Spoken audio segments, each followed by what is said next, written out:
Mais où est passée la 27e lettre de notre alphabet? Ça, c'est le signe esperluette. Vous pouvez le voir sur votre clavier d'ordinateur, sur des devantures de magasins ou dans le logo de grandes marques. Et figurez-vous que jusqu'au 19e siècle, il a été considéré comme la dernière lettre de notre alphabet. L'esperluette, c'est le résultat d'une fusion qui a été faite au 3e siècle après Jésus-Christ entre la lettre E et la lettre T. On appelle ça une ligature, ce qui se faisait beaucoup à l'époque dans les langues latines. Alors, celles qui sont statistiquement les plus fréquentes dans la langue s'implantent d'autant plus, hein. Il y a ET, mais il y a aussi ER, ES.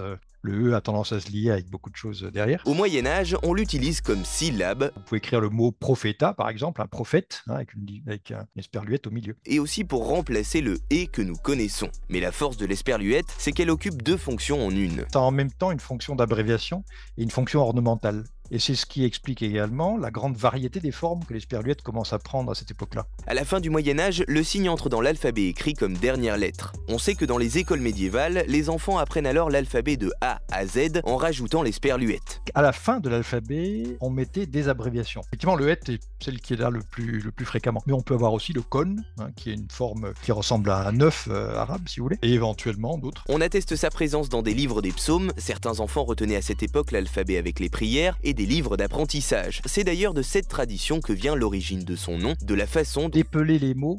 Dans l'enseignement ancien, c'était comme B-A-Ba. Voilà, B-A, c'est les lettres B et A, Ba, c'est le résultat. Alors, accrochez-vous, les écoliers terminaient leur récitation par Z et puis le et. L'esperluette vient du latin et veut donc littéralement dire le et pour le et, c'est-à-dire le et qui par lui-même représente le mot et. Au 19e siècle, l'esperluette perd sa place dans les abécédaires français et disparaît peu à peu de l'usage littéraire, mais on la retrouve alors sur les premières machines à écrire comme principal signe d'abréviation. Pourquoi si on ne l'utilise plus? Eh bien parce que l'esperluette continue à être présente exclusivement dans le commerce, comme c'est encore le cas aujourd'hui, d'où son petit nom de « et » commercial. C'est un signe qui était d'usage général au départ et qui s'est maintenu uniquement dans l'écriture commerciale, parce que l'écriture commerciale fait un usage très dense des abréviations pour écrire plus vite, hein.